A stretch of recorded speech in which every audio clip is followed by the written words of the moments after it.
ibang tropa natin nandito, nagta-tiles.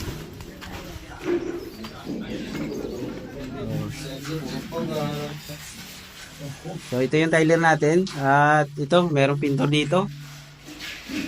So yung tigasin ko na pintor at okay lang ta. Okay, okay. So ito yung tiler natin. Naligo ka dami na sa Meg. Why? Nalimpiyan mo na. So ito mga kaparman. Ito yung ground floor area. So typical lang din, ganun lang din dito sa likuran. So, merong lababo dito. Yan. Dirty kitchen at ayun, laundry area. May saksakan tayo dyan. Pusit.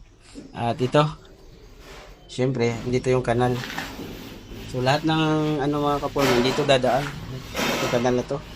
Yun yung mga downspout galing sa taas. Yun. So dito na ang bagsak.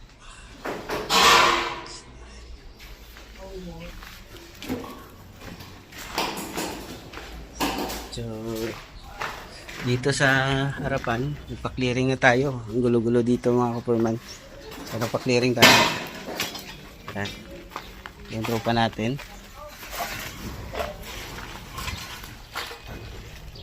Grabe yung kalat.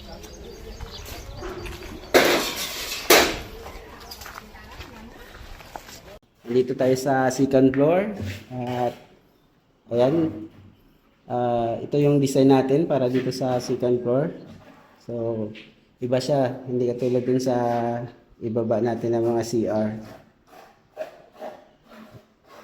So, may natapos na dun sa kabilang kwarto. Tingnan natin.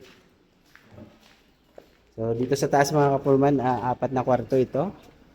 Yan, mapapansin nyo. So, isang bintana, isang kwarto.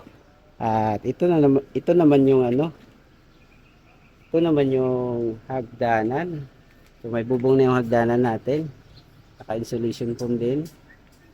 At yung kisame. Flagging ceiling mga kapurman. So, dito yung isang tiler natin. Ito.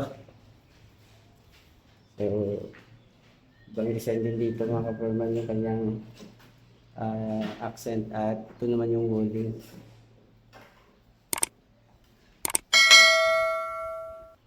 Huwag nagkulang, Meg. Hindi ko rin magkulang no wall tanaw. Damo na siya. Okay. So, punta naman natin yung isa nating tropa dito.